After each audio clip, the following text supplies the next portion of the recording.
Hello दोस्तों, नमस्कार। मैं भी एक आप सभी का बहुत बहुत स्वागत करता हूं एक और नए क्लास में। तो आप सब कैसे हैं? उम्मीद करता हूं आप सब अच्छे होंगे और आप सभी की एसएससी एमटीएस हवलदार एग्जाम 2026 की तैयारी बहुत अच्छी तरीके से चल रही होगी।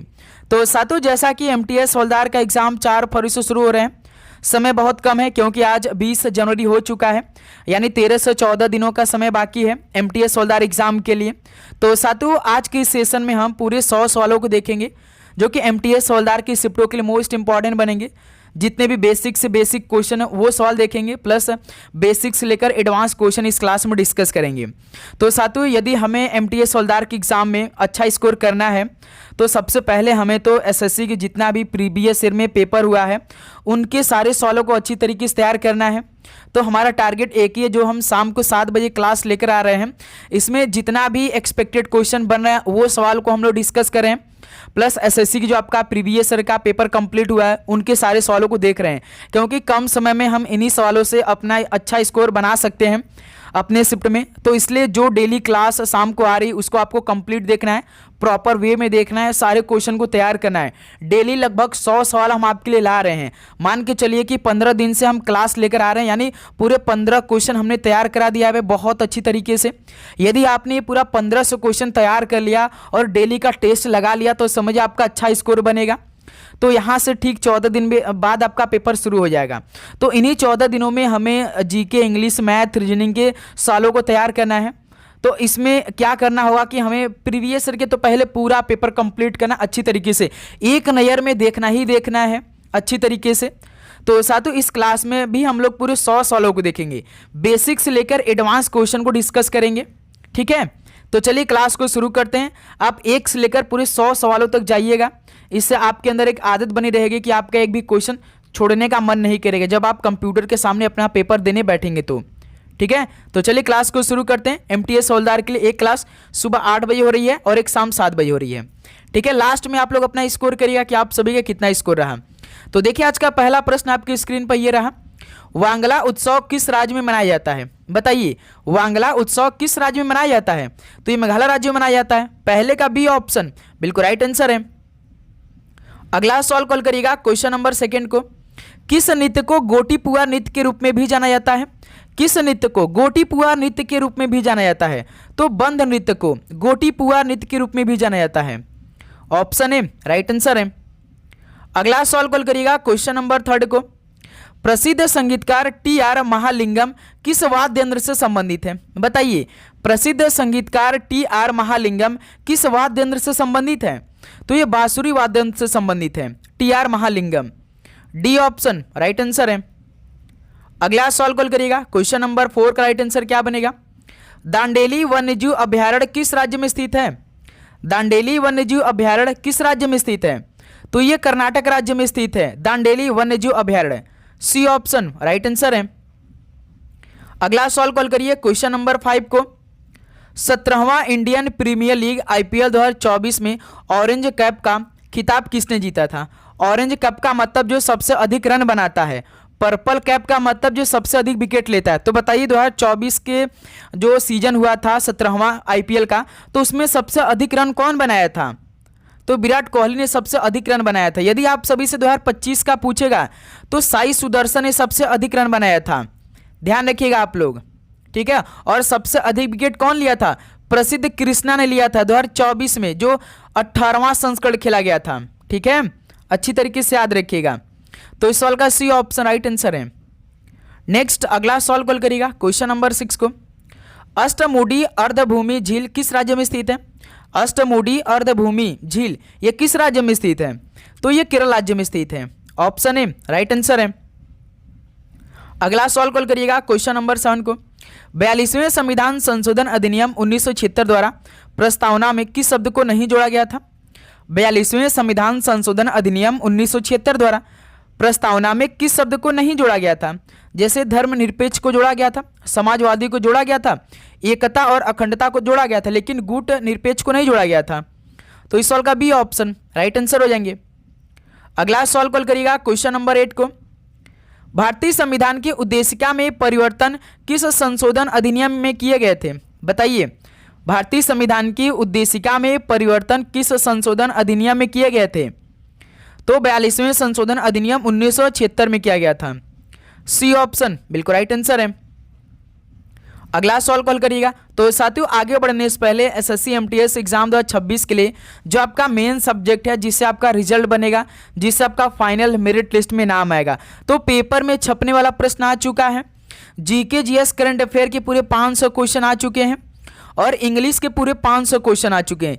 ये आपको 1000 क्वेश्चन अपने पेपर बैठने से पहले तैयार करना है और एक नज़र में देखना ही देखना है, क्योंकि ये पूरे 1000 वो क्वेश्चन है जो कि आपके एमटीएस एग्जाम के लिए मोस्ट इंपॉर्टेंट बनेंगे और आपको इन 1000 क्वेश्चन से ये पता चल जाएगा कि आपकी तैयारी किस लेवल की है, प्लस आपके शिफ्ट में किस तरह के सवाल पूछे जाएंगे, क्योंकि एसएससी के नए पैटर्न को देखते हुए ये पूरा टेस्ट तैयार किया गया। पूरे 1000 क्वेश्चन इस टेस्ट मिलेंगे। यदि आपने 1000 ये पूरा क्वेश्चन तैयार कर लिया समझिए, तो आपका लगभग एसएससी एमटीएस हवलदार के एक एक शिफ्ट का तैयारी हो जाएगा। ओके, और ये टेस्ट मात्र आपको 50 रुपीज़ में लगाना है भाई। इस नंबर पे आप मैसेज करेंगे, जैसे ही मैसेज करेंगे टीम आपको ये टेस्ट प्रोवाइड कर देगी। समय बिल्कुल भी नहीं लगी, क्योंकि समय तो एकदम नहीं है भाई। 14 दिन बाद आपका पेपर शुरू हो रहा है, 2 हफ्ते बाद आपका पेपर शुरू हो रहा है, तो आपको इन्हीं 14 दिनों में पूरे 1000 क्वेश्चन तैयार करना ही करना है। यानी आपको अपने पेपर बैठने से पहले एक नज़र में ये पूरे 1000 क्वेश्चन देखना ही देखना है। ठीक है, इसे आप ऑफलाइन लगा सकते हैं, एक बार डाउनलोड कर लेंगे तो ऑफलाइन इसे आप लगा लेंगे। ऐसा ये टेस्ट है, पीडीएफ के रूप में आपको मिल जाएगा तुरंत वो भी। तो दोस्त मेरे इस नंबर मैसेज करिए और ये टेस्ट अपने पास मंगाइए और अच्छी तरीके से पूरे 1000 क्वेश्चन को जरूर लगाइए।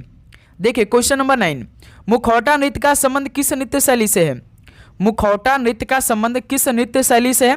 तो कथकली से। कथकली केरल से संबंधित है। बी ऑप्शन राइट आंसर है। अगला सवाल कॉल करिए क्वेश्चन नंबर 10 को।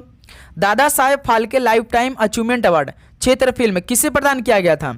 Dada Saheb Phalke lifetime achievement award क्षेत्र फिल्म में किसे दिया गया था, किसे प्रदान किया गया था? तो मिथुन चक्रवर्ती को। ये Dada Saheb Phalke lifetime achievement award 2024 का है, जो मिथुन चक्रवर्ती को दिया गया था। ठीक है, अगला सवाल कॉल करिएगा क्वेश्चन नंबर 11 को। 86वां संविधान संशोधन 11वां मौलिक कर्तव्य जोड़ा गया किस वर्ष अधिनियमित किया गया था? बताइए। 86वें संविधान संशोधन अधिनियम में 11वां मौलिक कर्तव्य जोड़ा गया था, लेकिन इसे किस वर्ष में अधिनियमित किया गया था? ये सवाल आप सभी से पूछा है। तो 2002 में इसे अधिनियमित किया गया था। डी ऑप्शन राइट आंसर है। अगला सवाल कॉल करिएगा क्वेश्चन नंबर 12 को। संसद द्वारा 73वां और 74वां दोनों संशोधन किस वर्ष पारित किए गए थे? संसद द्वारा 73वां और 74वां दोनों संशोधन किस वर्ष में पारित किया गया था? तो इसे 1992 में पारित किया गया। बी ऑप्शन राइट आंसर है। अगला सवाल कॉल करिएगा क्वेश्चन नंबर 13 को। अंत्योदय अन्न योजना किस वर्ष शुरू की गई थी? तो साथियों अंत्योदय अन्न योजना किस वर्ष में शुरू किया गया था? तो इसे 2000 में शुरू किया गया था। डी ऑप्शन राइट आंसर हो जाएंगे। अगला सवाल कॉल करिएगा क्वेश्चन नंबर 14 को। मोरमुगांव बंदरगाह किस राज्य में स्थित है? मोरमुगांव बंदरगाह ये किस राज्य में स्थित है? तो ये गोवा राज्य में स्थित है। सी ऑप्शन राइट आंसर है। अगला सवाल कॉल करिएगा क्वेश्चन नंबर 15 को। द्रविड़ शैली किससे संबंधित है? तो साथियों द्रविड़ शैली किससे संबंधित है? बताइए। तो मंदिर वास्तुकला से संबंधित है द्रविड़ शैली। बी ऑप्शन राइट आंसर है। अगला सवाल कॉल करिएगा क्वेश्चन नंबर 16 को। निम्नलिखित में से किस क्षेत्र में बाबा रामचंद्र ने औपनिवेशिक शासन के दौरान मुख्य रूप से किसान संघर्ष का नेतृत्व किया था? तो साथियों किस क्षेत्र में बाबा रामचंद्र ने औपनिवेशिक शासन के दौरान मुख्य रूप से किसान संघर्ष का नेतृत्व किया था? बताइए। तो अवध के क्षेत्र में किया था। ऑप्शन ए राइट आंसर है। अगला सवाल कॉल करिएगा क्वेश्चन नंबर 17 को। देखिए निम्नलिखित में से कौन सा विकल्प गलत तरीके से जोड़ा गया है? तो इनमें से कौन सा विकल्प जो है कि गलत तरीके से जोड़ा गया है? जैसे अमरूद भाई यूपी संबंधित है, सेब कहाँ से संबंधित है? तो हिमाचल से सही है ये। और उसके बाद जैसे संतरा आपका नागपुर से ठीक है, और केला केरल से संबंधित है, लेकिन अमरूद भाई तेलंगाना से नहीं है, ये यूपी से। तो यही क्या है? गलत तरीके से जोड़ा गया। ऑप्शन ए बिल्कुल राइट आंसर हो जाएंगे। और तेलंगाना में क्या फेमस भाई? आम फेमस होता है। आम की बात करेगा तो ये तेलंगाना से संबंधित होगा। ठीक है, अमरूद आपका यूपी संबंधित है, ये ध्यान रखिएगा। अगला सवाल को देखिएगा क्वेश्चन नंबर 18 को। एलिफेंटा गुफा मंदिरों का नामकरण किसके समय में हुआ था? बताइए। एलिफेंटा गुफा मंदिरों का नामकरण किसके समय में हुआ था? आप सभी बताएंगे। तो राष्ट्रकूट के समय में हुआ था। डी ऑप्शन राइट आंसर है। अगला सवाल को देखिए, क्वेश्चन नंबर 19 का राइट आंसर क्या होगा? स्वामी विवेकानंद ने 1893 में विश्व धर्म सम्मेलन में भाग कहाँ लिया था? स्वामी विवेकानंद ने 1893 में विश्व धर्म सम्मेलन में भाग कहाँ लिया था? तो ये शिकागो में भाग लिया था 1893 में। डी ऑप्शन राइट आंसर है। अगला सवाल कॉल करिए, क्वेश्चन नंबर 20 को। कुचिपुड़ी किस राज्य की नृत्य शैली है? कुचिपुड़ी किस राज्य की नृत्य शैली है? तो ये आंध्र प्रदेश की है। ऑप्शन ए राइट आंसर है। अगला सवाल कॉल करिएगा, क्वेश्चन नंबर 21 का राइट आंसर क्या बनेगा? तत्वबोधिनी सभा किसके द्वारा स्थापित किया गया था? बताइए, तत्वबोधिनी सभा किसके द्वारा स्थापित किया गया था? तो 1839 में देवेंद्रनाथ टैगोर द्वारा स्थापित किया गया था तत्वबोधिनी सभा को। ऑप्शन ए बिल्कुल राइट आंसर हो जाएंगे। अगला सवाल कॉल करिए, क्वेश्चन नंबर 22 को। दक्कन का पठार किस नदी के दक्षिण में स्थित है? तो साथियों, दक्कन का पठार किस नदी के दक्षिण में स्थित है? तो नर्मदा नदी के दक्षिण में स्थित है दक्कन का पठार। ऑप्शन ए राइट आंसर है। तो साथियों, यदि आप चैनल पे नए हैं तो चैनल को सब्सक्राइब भी कर लेंगे, नोटिफिकेशन को भी ऑन कर लेंगे, क्योंकि ये आपकी क्लास पूरे एग्जाम तक चलेगी।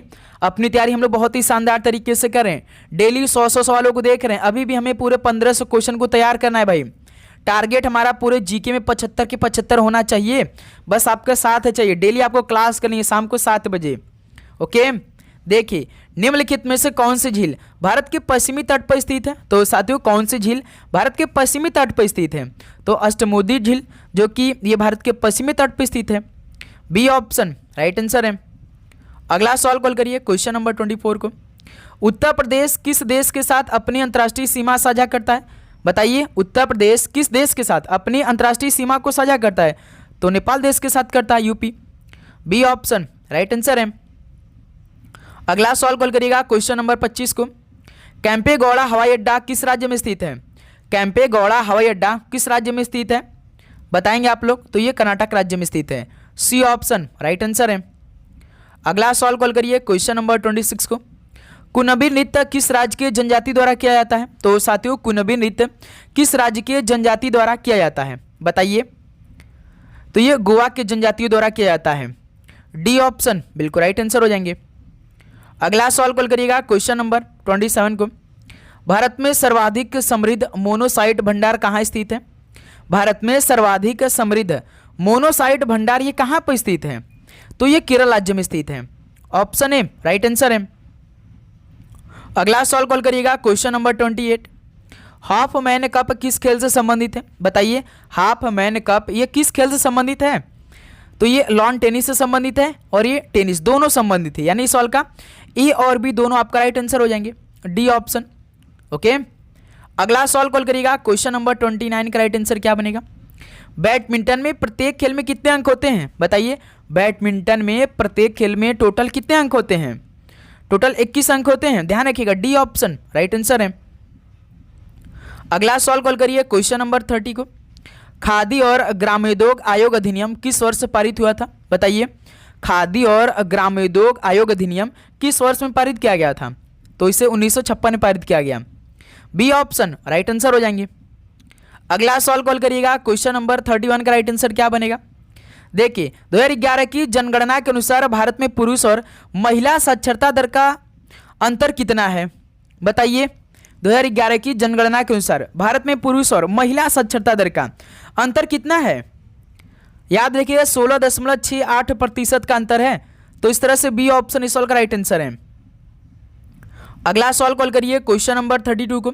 1971 में भारत पाकिस्तान युद्ध के समय कौन सी पंचवर्षीय योजना चल रही थी?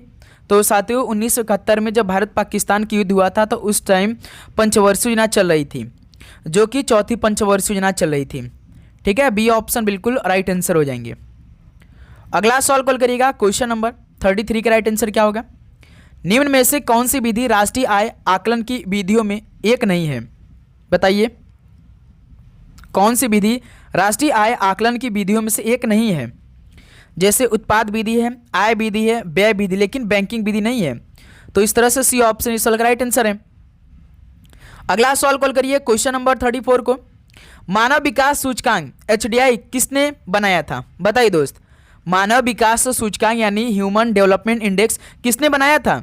तो UNDP ने बनाया था। जब HDI जारी किया जाता है ना, तो कौन जारी करता है? UNDP ही करता है।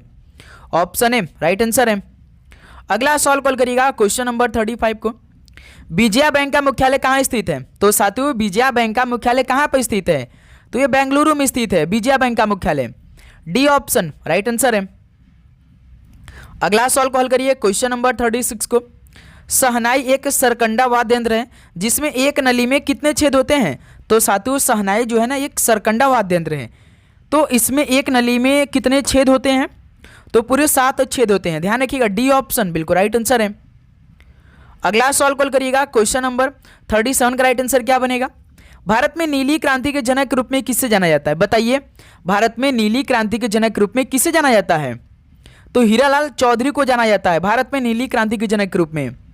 बी ऑप्शन बिल्कुल राइट आंसर हो जाएंगे। अगला सवाल कॉल करिएगा क्वेश्चन नंबर 38 को। आकार की दृष्टि से शुक्र का स्थान हमारे सौर मंडल में किस नंबर का है? तो साथियों आकार की दृष्टि से शुक्र का स्थान हमारे सौर मंडल में कौन से नंबर का है? बताइए। तो 6वें नंबर का है, ऑप्शन ए बिल्कुल राइट आंसर हो जाएंगे। अगला सवाल कॉल करिएगा क्वेश्चन नंबर 39 को। कौन सा विटामिन हमारे शरीर में उच्च दर से बनता है? तो साथियों कौन सा विटामिन हमारे शरीर में उच्च दर से बनता है? तो विटामिन डी हमारे शरीर में उच्च दर से बनता है। डी ऑप्शन राइट आंसर है। अगला सवाल कॉल करिएगा क्वेश्चन नंबर 40 को। भारत के संविधान का कौन सा अनुच्छेद भारत के उपराष्ट्रपति की स्थिति को अनिवार्य करता है? तो साथियों भारत के संविधान का कौन सा अनुच्छेद भारत के उपराष्ट्रपति की स्थिति को अनिवार्य करता है? तो अनुच्छेद 63 करता है भाई। सी ऑप्शन राइट आंसर है। अगला सवाल कॉल करिएगा क्वेश्चन नंबर 41 को। किस संवैधानिक संशोधन ने मौलिक कर्तव्यों की शुरुआत की थी? तो साथियों किस संवैधानिक संशोधन ने मौलिक कर्तव्यों की शुरुआत किया था? तो 42वें संविधान संशोधन ने मौलिक कर्तव्यों की शुरुआत की।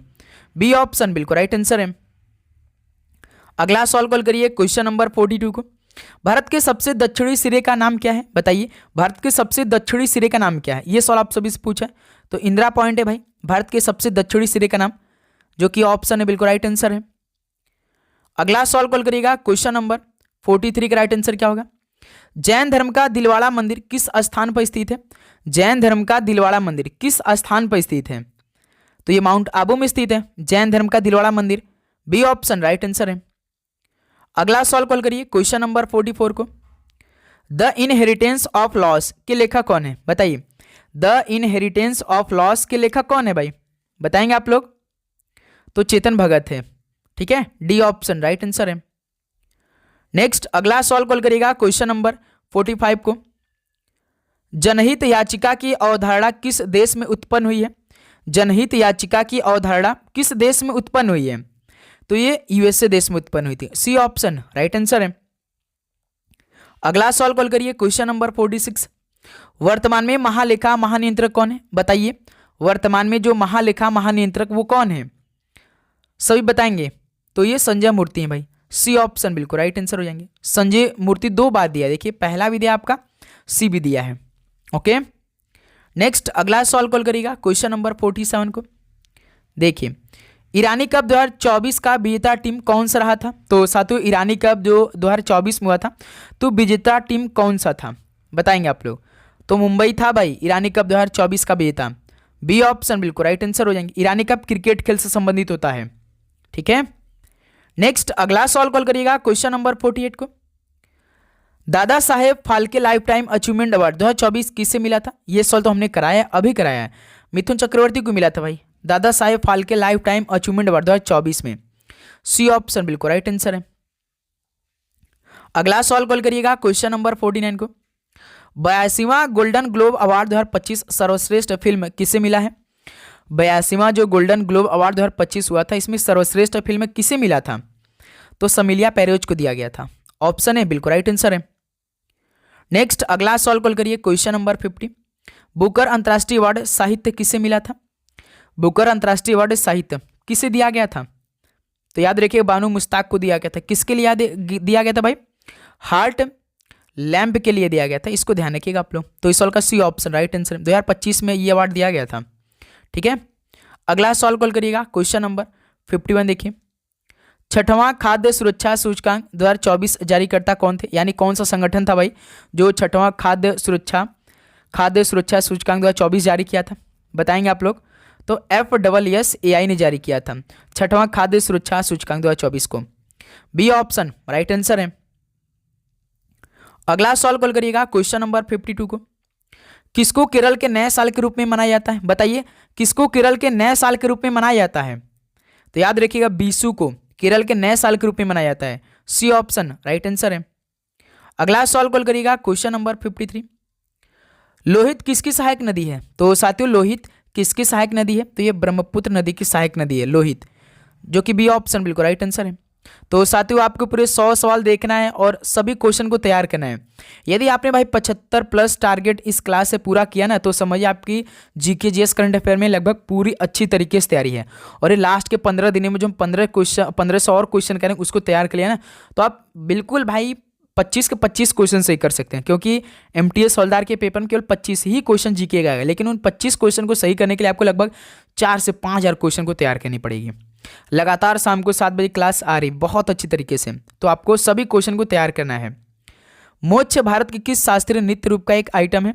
बताइए, मोक्ष भारत के किस शास्त्रीय नृत्य रूप का एक आइटम है? बताएंगे तो ये ओडिसी का एक आइटम है मोक्ष। डी ऑप्शन राइट आंसर है। अगला सवाल कॉल करिए क्वेश्चन नंबर 55 को। कौन सा वाद्य यंत्र TN राजरत्नम पिल्लई बजाते हैं? तो साथियों, कौन सा वाद्य यंत्र TN राजरत्नम पिल्लई बजाते हैं? बताएंगे आप लोग तो नाद स्वरम बजाते हैं। ऑप्शन है राइट आंसर है। अगला सवाल कॉल करिएगा क्वेश्चन नंबर 56 को। कौन सा पश्चिमी घाट का सर्वोच्च शिखर है? तो साथियों, पश्चिमी घाट का सर्वोच्च शिखर कौन सा है? तो अनाईमुडी है। तो इस सवाल का ऑप्शन है बिल्कुल राइट आंसर है। नेक्स्ट अगला सवाल कॉल करिएगा क्वेश्चन नंबर 57 को। प्रसिद्ध चिकित्सक जीवक को किसके दरबार ने नियुक्त किया था? बताइए, प्रसिद्ध चिकित्सक जीवक को किसके दरबार ने नियुक्त किया था? बताइए, तो बिंबिसार के दरबार ने नियुक्त किया था भाई प्रसिद्ध चिकित्सक जीवक को। सी ऑप्शन राइट आंसर है। अगला सवाल कॉल करिए क्वेश्चन नंबर 58 को। भारतीय संविधान में राष्ट्रपति के चुनाव की विधि को किस देश के संविधान से लिया गया है? बताइए, जो भारतीय संविधान में राष्ट्रपति का चुनाव का विधि है ना, इसको किस देश के संविधान से अपनाया गया है? तो आयरिश देश के संविधान से अपनाया गया है राष्ट्रपति के चुनाव की विधि को। ऑप्शन ए राइट आंसर है। अगला सवाल को देखिएगा क्वेश्चन नंबर 59 को। द इमोर्टल्स ऑफ मेलुआ नामक पुस्तक किसके द्वारा लिखी गई है? द इमोर्टल्स ऑफ मेलुआ नामक पुस्तक किसके द्वारा लिखी गई है? तो ये अमीश त्रिपाठी द्वारा लिखी गई है, जो कि डी ऑप्शन बिल्कुल राइट आंसर हो जाएंगे। ओके, अगला सवाल कॉल करिए क्वेश्चन नंबर 60 को। भारत में न्यूनतम मजदूरी अधिनियम किस वर्ष लागू किया गया था? तो साथियों, भारत में न्यूनतम मजदूरी अधिनियम किस वर्ष लागू किया गया था? तो इसे 1948 में लागू किया गया। डी ऑप्शन राइट आंसर है। अगला सवाल कॉल करिए क्वेश्चन नंबर 61। मुद्रास्फीति की उच्च दर और बेरोजगारी की उच्च दर की एक साथ उपस्थिति को क्या कहते हैं? मुद्रास्फीति की उच्च दर और बेरोजगारी की उच्च दर की एक साथ उपस्थिति को क्या कहते हैं? तो भाई स्टैगफ्लेशन कहते हैं, जो कि बी ऑप्शन इस सवाल का राइट आंसर है। ओके, अगला सवाल कॉल करिए क्वेश्चन नंबर 62 को। किसी अर्थव्यवस्था में सामान्य मूल स्तर में निरंतर वृद्धि को क्या कहा जाता है?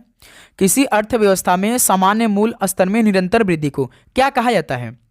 तो भाई मुद्रास्फीति कहते हैं, जो कि सवाल का बी ऑप्शन राइट आंसर है। अगला सवाल कॉल करिए क्वेश्चन नंबर 63। भारतीय बीमा नियामक और विकास प्राधिकरण का गठन किस वर्ष किया गया था?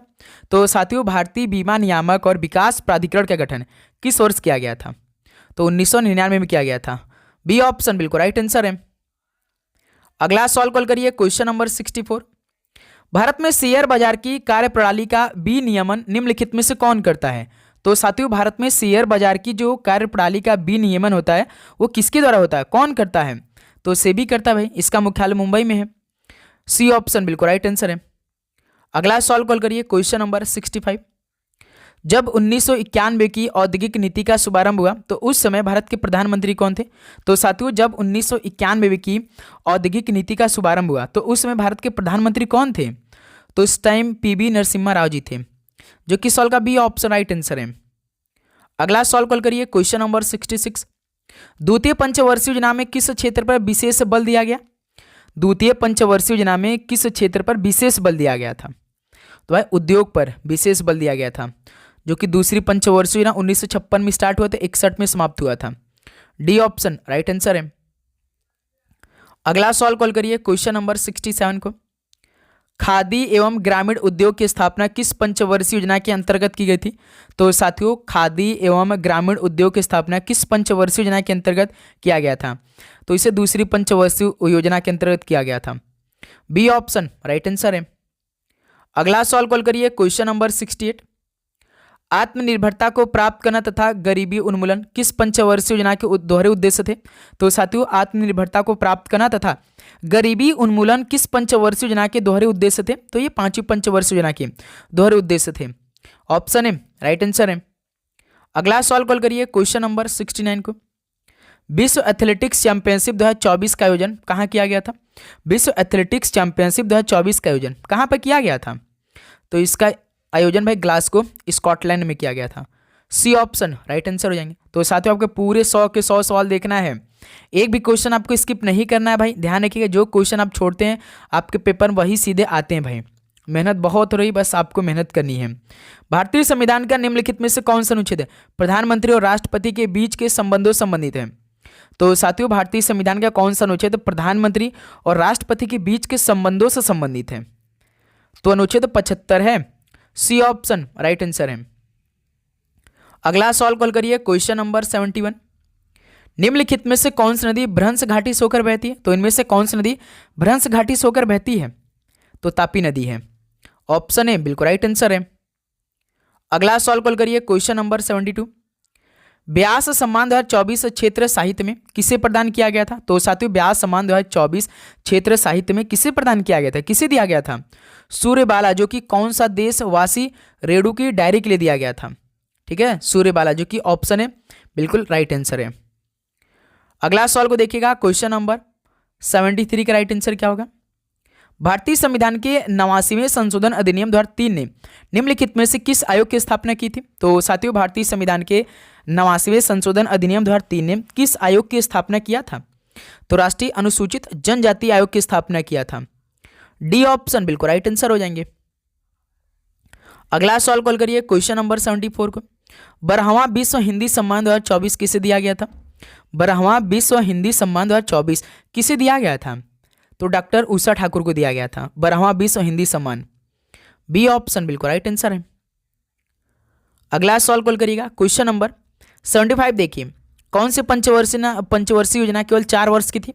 तो साथियों, कौन से पंचवर्षीय योजना केवल 4 वर्ष की थी? तो भाई पांचवी पंचवर्षीय योजना केवल 4 वर्ष की थी। सी ऑप्शन बिल्कुल राइट आंसर हो जाएंगे। ओके, जो कि 1974 से स्टार्ट हुआ था, जो कि 78 में समाप्त हो गया था। नेक्स्ट अगला सवाल कॉल करिए, क्वेश्चन नंबर 76। देखिए, DR गॉडगिल द्वारा निम्नलिखित में से किस पंचवर्षीय योजना की रूपरेखा बनाई गई थी? बताएंगे आप सभी दोस्त। इस सवाल का राइट आंसर क्या बनेगा? आप सभी बताएंगे भाई। DR गॉडगिल द्वारा किस पंचवर्षीय योजना की रूपरेखा बनाई गई थी? तो तृतीय पंचवर्षीय योजना को। सी ऑप्शन राइट आंसर है। तीसरी पंचवर्षीय योजना 1961 में स्टार्ट हुआ था और 66 में जाकर समाप्त हुआ था। अगला सवाल को देखिए, क्वेश्चन नंबर 77। भारत की विदेशी व्यापार के संबंध में किस वर्ष को विभाजन का वर्ष कहा जाता है? तो साथियों, भारत के विदेशी व्यापार के संबंध में किस वर्ष को विभाजन का वर्ष माना गया यानी कहा गया है? तो 1991 को। बी ऑप्शन बिल्कुल राइट आंसर है।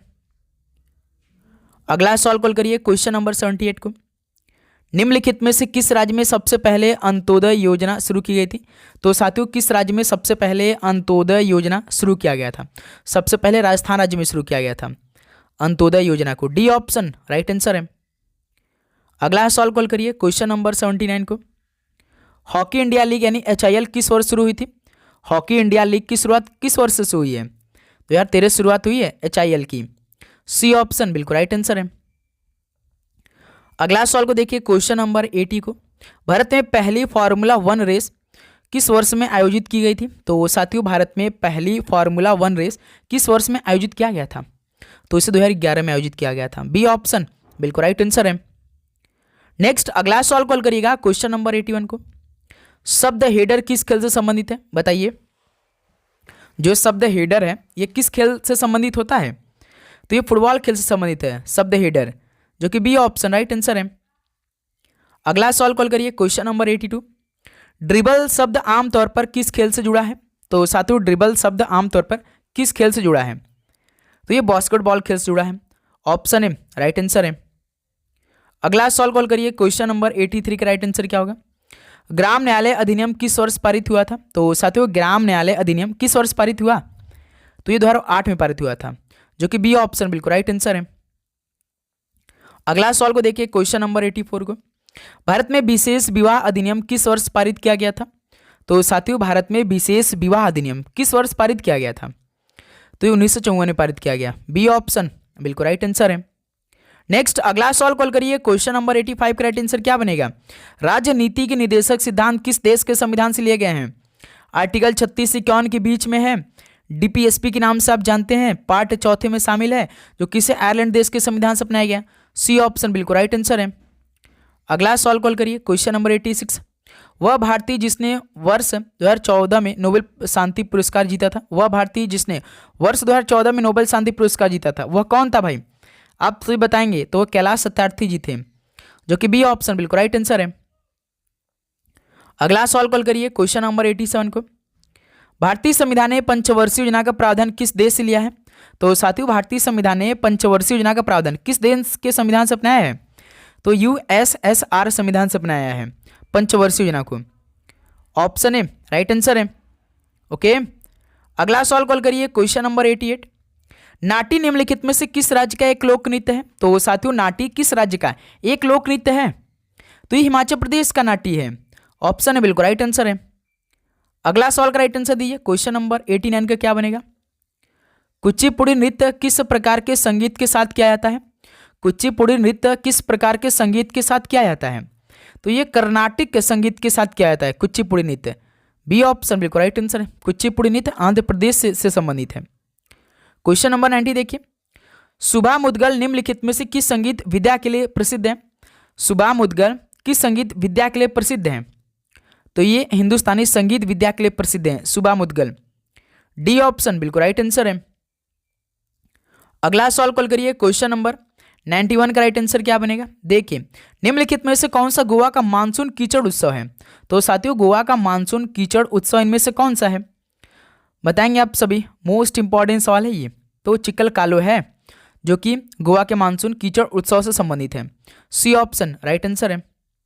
अगला सवाल को देखिए, क्वेश्चन नंबर 92, भारत ने पहली बार हॉकी विश्व कप का खिताब कब जीता था? भारत ने पहली बार हॉकी विश्व कप का खिताब कब जीता था, किस वर्ष में? तो 1975 में जीता, ऑप्शन है राइट आंसर है। अगला सवाल कॉल करिए, क्वेश्चन नंबर 93 का क्या बनेगा? 1859 में कोलकाता में पहली जूट मिल कहाँ स्थापित की गई थी? तो साथियों 1859 में कोलकाता में पहली जूट मिल कहाँ पर स्थापित किया गया था? तो ध्यान रखिएगा पहली बार रिसरा में किया गया था, सी ऑप्शन राइट आंसर है। अगला सवाल कॉल करिए, क्वेश्चन नंबर 94 को, भारत ने पहली बार किस वर्ष में ओलंपिक खेलों में भाग लिया था? तो साथियों भारत ने पहली बार किस वर्ष के ओलंपिक खेलों में भाग लिया था? तो 1900 में ओलंपिक खेलों में पहली बार भारत ने भाग लिया था, जो कि बी ऑप्शन राइट आंसर है। नेक्स्ट अगला सवाल को देखिए, क्वेश्चन नंबर 95 को, टोक्यो ओलंपिक 2020 में भारत ने कितने स्वर्ण पदक जीते थे? टोक्यो ओलंपिक 2020 में भारत ने कितने स्वर्ण जीते थे भाई? आप सभी को मालूम है, तो केवल एक, वो भी नीरज चोपड़ा ने जिताया था भाई, ऑप्शन बिल्कुल राइट आंसर हो जाएगा। नीरज चोपड़ा ने जो भाला फेंक में भाई एक स्वर्ण पदक जीता था भाई केवल टोक्यो ओलंपिक 2020 में। अगला सवाल देखिए, क्वेश्चन नंबर 96, 1928 से लेकर 1980 के बीच भारत ने ओलंपिक में कितने स्वर्ण पदक जीते? बताइए, 1928 से लेकर 1980 के बीच भारत ने ओलंपिक में कितने स्वर्ण पदक जीते? तो पूरे 8 भारत ने स्वर्ण पदक जीते थे 1928 से लेकर 1980 के बीच में, डी ऑप्शन राइट आंसर है। अगला सवाल कॉल करिए, क्वेश्चन नंबर 97 को, किस साम्राज्य में कंटक शोधन नामक एक प्रकार का प्रचलित न्यायालय था? तो साथियों किस साम्राज्य में कंटक शोधन नामक एक प्रकार का प्रचलित न्यायालय था? तो भाई मौर्य साम्राज्य में था, बी ऑप्शन बिल्कुल राइट आंसर है। अगला सवाल कॉल करिएगा, क्वेश्चन नंबर 98 को, निम्नलिखित गुप्त शासकों में से किसने लिच्छवी वंश की एक लड़की से विवाह किया था? तो साथियों इन गुप्त शासकों में से किसने लिच्छवी वंश की एक लड़की से विवाह कर लिया था? तो भाई चंद्रगुप्त फर्स्ट ने किया था, सी ऑप्शन राइट आंसर है। अगला सवाल कॉल करिए, क्वेश्चन नंबर 99 को, रानी रुद्रमा देवी भारत के किस वंश की थी? तो साथियों रानी रुद्रमा देवी भारत की किस वंश की थी? तो ये काकतीय वंश की थी रानी रुद्रमा देवी, बी ऑप्शन राइट आंसर है। चलिए दोस्त, लास्ट 100 क्वेश्चन आज की इस क्लास का हल करिए। जनरल डायर की कमान के दौरान भारत में कौन सा कानून लागू किया गया था? जनरल डायर की कमान के दौरान भारत में कौन सा कानून लागू किया गया था? तो मार्शल लॉ कानून लागू किया गया था जनरल डायर की कमान के दौरान। डी ऑप्शन राइट आंसर है। तो साथियों पूरे 100 सवाल आज की इस क्लास में कंप्लीट हो गया। अब बताइए आप सभी का इन 100 क्वेश्चन में से कितना स्कोर रहा? सभी दोस्त ईमानदारी के साथ बताएंगे। तो साथियों उम्मीद करूंगा आपको हर एक प्रश्न बहुत ही शानदार तरीके से समझ में आया होगा। यदि आपको किसी भी प्रश्न पे डाउट है तो कमेंट सेक्शन में जरूर बताइएगा भाई। लगातार क्लास चल रही, एक एक क्वेश्चन चुन चुन कर आपके लिए हम तैयार कर रहे हैं भाई, केवल आपके लिए कि आप अपने शिफ्ट में अच्छा स्कोर करें। और आप डेली पूरा क्लास नहीं देखते हैं भाई, आप पूरा क्लास देखिए तभी तो आपका अच्छा स्कोर मिलेगा मेरे दोस्त। तो चलिए दोस्त इस क्लास को यहीं पर समाप्त करते हैं। मिलते हैं साथी कल सुबह 8 बजे एक नए क्लास के साथ। बहुत ही शानदार तरीके से अपनी सुबह 8 बजे और शाम को 7 बजे क्लास चलनी है भाई। डेली क्लास करना है, मेहनत करना है, और वो जो टेस्ट है उसको तो आपको लेना ही लेना है, ठीक है। तो भाई आप चैनल को सब्सक्राइब करिए, मेन आपका नोटिफिकेशन ऑन करिए, और आप डेली मॉक टेस्ट लगाइए भाई। यदि आप मॉक टेस्ट नहीं लगा रहे हैं तो आप लगाना स्टार्ट कर दीजिए। 15 दिन में लगभग 30-40 मॉक टेस्ट लगा दीजिए। एक दिन में 3-3 4-4 मॉक टेस्ट लगाइए। 90 मिनट अपने ऊपर समय दीजिए। 90 मिनट का तो एक टेस्ट होता है, ओके, तभी सिलेक्शन होगा, ऐसे नहीं सिलेक्शन होगा। तो चलिए भाई इस क्लास को यहीं पर समाप्त करते, मिलते हैं एक और नए क्लास में। आप सभी को जय हिंद, जय भारत, पढ़ाई करते रहिए, ऑल द वेरी बेस्ट, धन्यवाद।